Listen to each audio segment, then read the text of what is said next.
এবার নির্দেশ কার্যকরের শর্ত জুনিয়র ডাক্তারদের দাবির বাস্তবায়ন ও সুপ্রিম কোর্টের শুনানির পর কর্মবিরতি প্রত্যাহার নিয়ে সিদ্ধান্ত আন্দোলনকারীদের। বহরমপুরে প্রতিক্রিয়া দিলেন প্রদেশ কংগ্রেস সভাপতি অধীর চৌধুরী। তাদের সিদ্ধান্ত নেওয়ার দায়িত্ব তাদের। তারা যথেষ্ট বুদ্ধিমান, যথেষ্ট তারা বিবেচক বলে মনে করি। এতদিন যে আন্দোলন করেছে তারা কখনো মিসস্টেপ করেনি, তারা কখনো ভুল পথে যায়নি।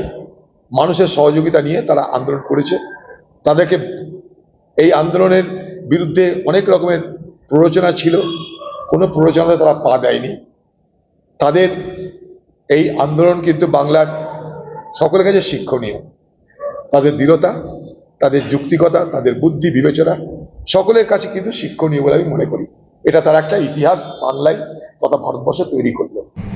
চিফ জাস্টিস অফ ইন্ডিয়া বলছেন, মৃতের বাবার লেখা চিঠি ও জুনিয়র চিকিৎসকদের দেওয়া চিঠির গুরুত্ব রয়েছে, সেটারও তদন্ত করুক সিবিআই। সেই প্রসঙ্গে বহরমপুরে প্রতিক্রিয়া দিলেন প্রদেশ কংগ্রেস সভাপতি অধীর রঞ্জন চৌধুরী। আমরা চাই তদন্ত হোক।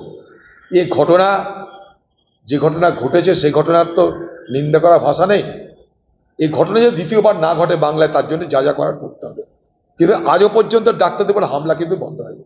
পরশুদিনই দেখলাম টিভিতে কোন ভগবান পূর্ণকথা মেয়েদের, সেখানেও ডাক্তারদের উপর হামলা হয়ে গেল। ডাক্তারদের উপর হামলা বন্ধ হবে কি করে? শুধু আরজি করে ডাক্তার আছে তা তো নয়। সারা বাংলা যত হাসপাতাল আছে, যত প্রাইমারি সেন্টার আছে, যত হেলথ সেন্টার আছে, সব জায়গায় কি প্রশাসনিক সহযোগিতার ব্যবস্থা আছে বলুন তো? আমি কটা 5 স্টার হাসপাতালে আমি পুলিশ প্রদান করলাম, সিআইএসএ দিলাম, বাকি সারা বাংলার বাকি হাসপাতালগুলোতে সেখানকার ডাক্তারদেরকে রক্ষা করবে কি? তাদের বিরুদ্ধে ধমক চমক সবই হচ্ছে। এখনও তৃণমূলের নেতারা ধমকাতে আরম্ভ করে দিয়েছে। ধমক তো শুরু হয়ে গেছে। আন্দোলনকে নিয়ে কদর্য ভাষায় এটা ডিস্কো ড্যান্স হচ্ছে, মজা হচ্ছে, পিকনিক হচ্ছে, কত রকমের কথা। তৃণমূলের এই সমস্ত নেতারা যারা মুখ্যমন্ত্রীর কালকের আলোচনার সঙ্গে সঙ্গে আক্রমণে নেমে পড়েছে, সেটাও কিন্তু একটা পরিকল্পনা। জুনিয়র ডাক্তারদের নাছোড় আন্দোলনে বড়সড় সাফল্য। আন্দোলনকারীদের দাবি মেনে নিল সরকার। পুলিশ কমিশনার ডিসি নর্থ পদে বদলের সিদ্ধান্ত। সরানো হচ্ছে স্বাস্থ্য অধিকর্তা, স্বাস্থ্য শিক্ষা অধিকর্তাকেও।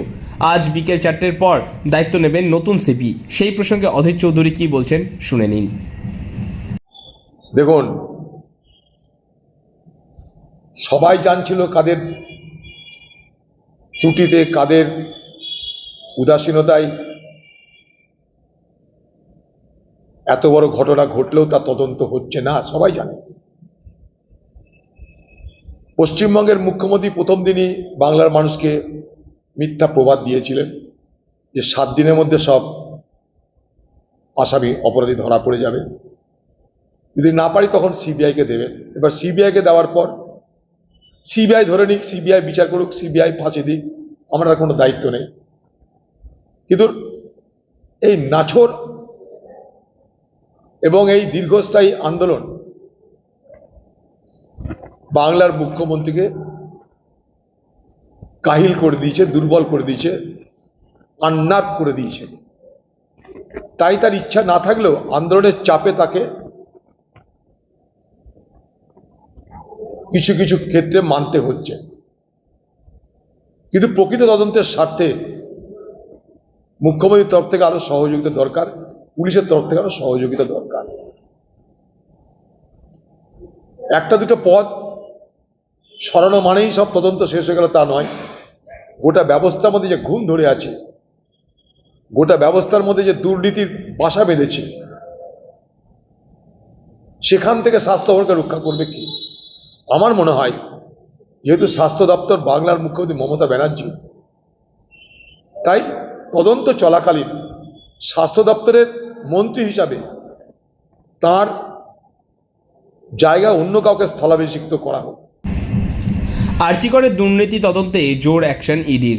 স্ক্যানারে আরজি করের রোগী কল্যাণ সমিতির প্রাক্তন চেয়ারম্যান সুদীপ্ত রায়, সিথির বাড়ি নার্সিংহোম ও হুগলির বাংলোয় তল্লাশি। বালিগঞ্জে ওষুধ ব্যবসায়ীর বাড়িসহ আরও 3 জায়গায় হানা।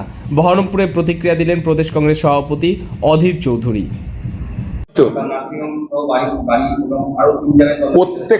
প্রত্যেকটা রোগী কল্যাণ সমিতি যারা মাথা, তারা লুট করছে হাসপাতালগুলোকে, এবং সব মাথা তৃণমূলের নেতারা, সব মাথা। এটা করে কমে খাবার জায়গা করে দিয়েছে মমতা ব্যানার্জি নিজে, যে সেখানটা নিয়ন্ত্রণ করে কে? পার্টি। হাসপাতালে রুগী কোথায় ভর্তি হবে, কে ভর্তি হবে, কে ডাক্তার হবে, কে কোন ডাক্তার ট্রান্সফার হবে, কে ব্লাড পাবে, কে ব্লাড পাবে না, ব্লাড ব্যাংকের কারচুপি, দুর্নীতি, সব কিছু পিছনে রুগী কল্যাণ সমিতি থাকবে। এই যে এত বড় ঘটনা, আরজি করে এত লুটপাট হচ্ছে, এত ওয়েস্ট, বায়োলজিক্যাল ওয়েস্ট, যেটা বজ্র পদার্থ, সেগুলো দুর্নীতি হচ্ছে, দেহ পাচার হচ্ছে, মরা পাচার হচ্ছে, সব কিছুর কাটমানি তো খেতে হবে, ওদের চোখের বাইরে তো কিছু হতে পারে না। তো এবং এটা প্রত্যেকটা হাসপাতালের যে রোগী কল্যাণ সমিতি, প্রত্যেকেরই এটার সঙ্গে তারা প্রত্যেকে জড়িত। দিল্লির মুখ্যমন্ত্রী অরবিন্দ কেজরিওয়ালের ইস্তফা প্রসঙ্গে বহরমপুরে প্রতিক্রিয়া দিলেন অধীর চৌধুরী। এবং দিল্লির কেজরিওয়ালকে মুখ্যমন্ত্রী যখন জেলে ছিল তখনও তিনি মুখ্যমন্ত্রী ছিলেন, কিন্তু সুপ্রিম কোর্টের বা যারা কোর্টের বিচারের যে রায় হয়েছে তাতে তিনি মুখ্যমন্ত্রী থাকলেও কিছু কাজকর্ম তো করতে পারতেন না, না দপ্তরে ঢুকতে পারতেন, না ফাইলে হাত দিতে পারতেন। স্বাভাবিকভাবে কেজরিওয়ালের মুখ্যমন্ত্রী থাকা না থাকাটা সমান, তার জন্য তার মনে হয়েছে এই সময় মুখ্যমন্ত্রী না থেকে তারই কোনো পরিচিত লোকের হাতে দিয়ে দাও, এই তো গল্প। আরজিকর কাণ্ডে তদন্তে সিবিআইকে সাহায্য করবে কলকাতা পুলিশ, দিতে হবে পুরো ফুটেজ, নির্দেশ প্রধান বিচারপতির। সেই প্রসঙ্গে কি বলছেন অধীর চৌধুরী, শুনে নিন একবার। নিশ্চয়, আমি তো এর আগেও আপনাদেরকে বলেছি যে যেদিন এই টালা ওসি এবং সন্দীপ ঘোষকে ধরলো সেদিনই বললাম সিবিআই আজকের পর্যন্ত সিবিআইয়ের কাজের অগ্রগতি থেকে কিছুটা আশার আলো সঞ্চার হচ্ছে, সেদিনও বলেছি। কিন্তু তথ্য প্রমাণ লোপাট করেছে যারা, তাদের কি হবে?